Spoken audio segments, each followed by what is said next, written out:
There's so much to do these days, but there seems to be so little time to do it in. And this is a modern phenomena, and it affects everyone sooner or later. Now, why does modern life sap so much of our time? After all, didn't people work harder years ago? Well, yes and no. In the past, people had more physically demanding jobs for sure, but they worked fixed hours, had less demanding ways of getting there, and when work was over, it was over. There was no way that the boss or clients could reach them at home except by mail, which took some time, or by telegram, which was very expensive. Plus, of course, people tended to live in close communities with friends and family nearby. Leisure time and hobbies were physical and took place at designated times and places. Now, of course, things are very different in our modern world. Nowadays, most people work in sprawling offices, often on flexible contracts and variable hours. Getting there is a stressful hassle, generally by car or outdated, overcrowded public transport. Many of us live in sprawling suburbs far away from friends and family. Lots of us work from home, so when you're at home, you're always at work, and when you're at work, you're always at home. Your boss or clients are only a phone call or an email away, and we're reachable 24/7. Leisure time is as and when you can snatch it, and it's often spent playing video games or watching TV. There's no designated times for anything, so everything gets blurred. And of course, another big problem with our modern lives is that other people set the agenda for us. Now, at work, of course, that's likely to be your boss, or if you run your own business, that's going to be your clients.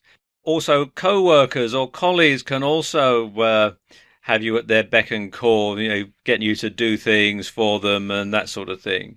And of course, if you travel as part of your business, and that means taking things like trains or aeroplanes, then of course you have to fit your work around the timetable as to when the plane or the train is going. So you do have to work around that. So you don't have any say over when you can travel in that respect.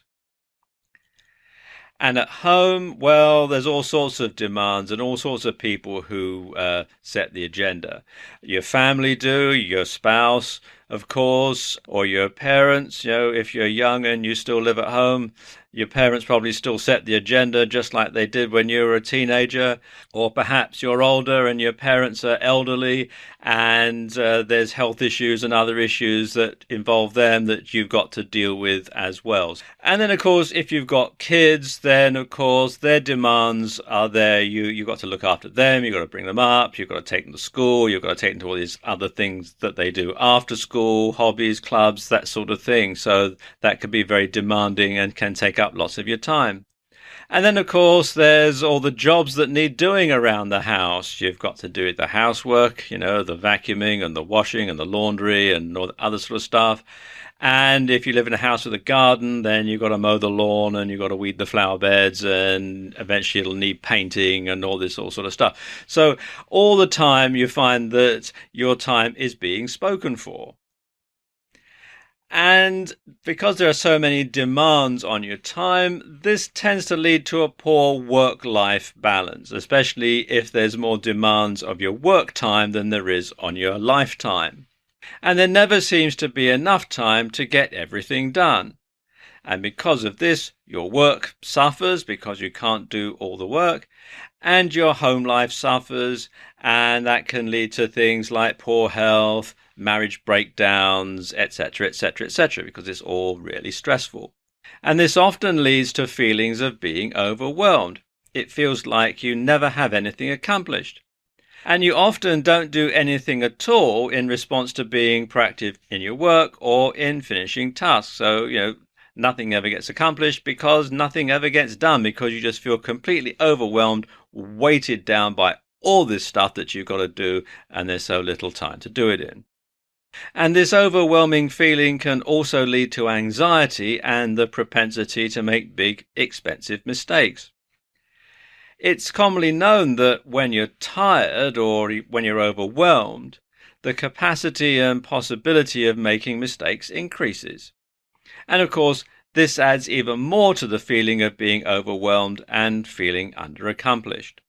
And of course, this is cyclic and can cause a negative spiral effect in both business and in life, because one thing doesn't get done, it causes another thing not to get done, and the process can continue over and over and over and over and can cause even more problems. Well, it's time to break the cycle, because when you manage your time effectively, you get more done, you have more time off, and you generally live a more fulfilled life.